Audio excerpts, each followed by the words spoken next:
Emiten Rumah Sakit PT Mitra Keluarga Karya Sehat Tbk mengalokasikan belanja modal sebesar 900 miliar hingga 1 triliun rupiah untuk mendukung ekspansi usaha.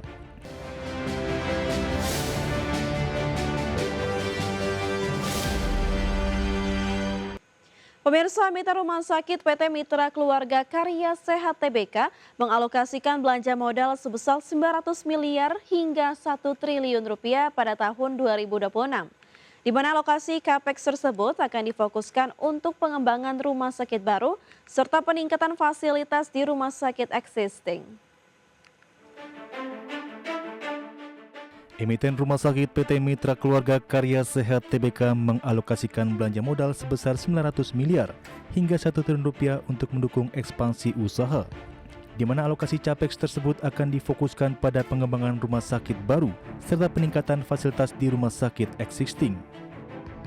Salah satu agenda ekspansi yang tengah berjalan adalah pembangunan 2 rumah sakit baru berlokasi di wilayah Jabodetabek dan Jawa Timur, yang diharapkan rampung di kisaran kuartal 3 hingga kuartal 4 2026. Selain ekspansi organik melalui pembangunan rumah sakit baru, Perseroan juga tetap melakukan pengembangan pada sejumlah rumah sakit yang masih beroperasi. Sementara itu, dari sisi pendanaan, emiten berkode saham MIKA ini memastikan seluruh kebutuhan ekspansi pada tahun 2026 akan berasal dari kas internal perusahaan. Dengan strategi tersebut, pihak manajemen optimis ekspansi yang dilakukan dapat berjalan optimal tanpa menambah beban keuangan sekaligus memperkuat posisi di industri rumah sakit nasional. Sebagai informasi, Mitra Keluarga berhasil membukukan pendapatan senilai 5,36 triliun rupiah sepanjang tahun 2026 atau meningkat 10,13% dibandingkan capaian tahun sebelumnya yang sebesar 4,87 triliun rupiah. Di saat yang sama, laba bersih Perseroan tercatat mencapai 1,36 triliun rupiah yang mencerminkan pertumbuhan dari tahun 2024 sebesar 1,14 triliun rupiah. Berbagai sumber untuk IDX Channel. Pemirsa, Chairman di Indonesian Iron and Steel Industry Association, Muhammad Akbar, mengungkapkan pihaknya akan terus memperkuat peran IISIA atau ISIA sebagai wadah kolaborasi industri baja nasional. Terlebih, industri baja bukan hanya sektor ekonomi, tetapi fondasi pembangunan bangsa. Selain itu, pihaknya juga akan melakukan inovasi sekaligus berorientasi pada keberlanjutan lingkungan dengan mendorong penerapan teknologi hijau di sektor baja. Akbar menambahkan, industri baja nasional memiliki komitmen yang kuat untuk mempercepat transformasi menuju green steel atau baja ramah lingkungan, seiring meningkatnya tuntutan global terhadap produk rendah emisi. Menjadi upaya kita bersama, ya, bagaimana bisa seperti yang dikatakan upaya-upaya trade release gitu ya, upaya-upaya anti dumping yang memang sudah waktunya untuk kita laksanakan secara fairness, ya, sehingga kita sangat apresiasi oleh KADI, ya, sangat apresiasi bagaimana bisa menerapkan biaya masuk. Menteri Koordinator Bidang Perekonomian Erlangga Hartarto merespon pemangkasan proyeksi pertumbuhan ekonomi Indonesia oleh Bank Dunia yang sebesar 4,7% dari sebelumnya 4,8%. Erlangga menilai revisi tersebut merupakan hal yang wajar di tengah meningkatnya ketegangan geopolitik global. Penyesuaian proyeksi tak hanya terjadi terhadap Indonesia, tetapi juga pada sejumlah negara lainnya. Menko Perekonomian Erlangga Hartarto angkat bicara terkait penurunan proyeksi pertumbuhan ekonomi Indonesia oleh World Bank menjadi 4,7%. Menurutnya, revisi tersebut merupakan hal yang wajar di tengah ketidakpastian global, terutama akibat meningkatnya tensi geopolitik yang mempengaruhi perekonomian dunia. Namun Erlangga menjelaskan bahwa penurunan proyeksi tidak hanya dialami Indonesia, melainkan juga terjadi di berbagai negara dan kawasan. Dengan situasi tersebut, pemerintah pun tetap menegaskan bahwa proyeksi pertumbuhan ekonomi Indonesia masih berada di atas rata-rata global yang diperkirakan sekitar 3,4%. Pemerintah pun tetap optimis terhadap kinerja ekonomi nasional, terutama pada kuartal pertama yang diperkirakan ada di level 5,5%. Disampaikan di dalam rapat kerja untuk kuartal pertama kita optimis lebih besar atau sama dengan 5,5. Kemudian kalau di akhir tahun lebih besar sama dengan 5,4 sesuai dengan perkiraan APBN.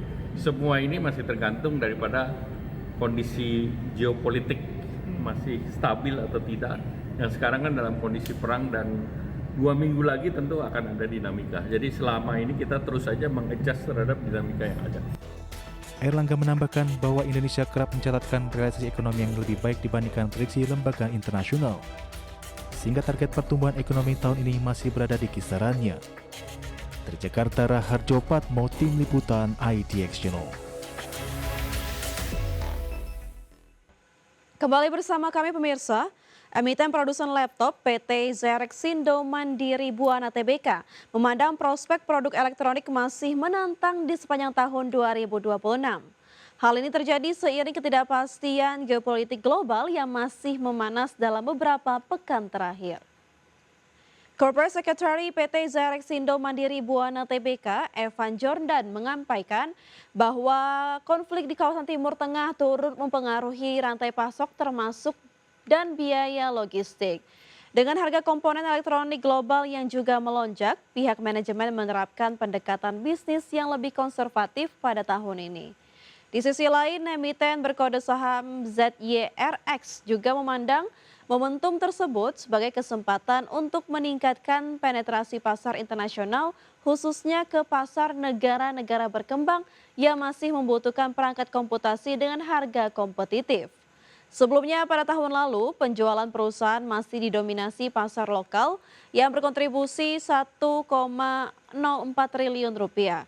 Sedangkan pasar ekspor baru menyumbang 134,4 miliar rupiah.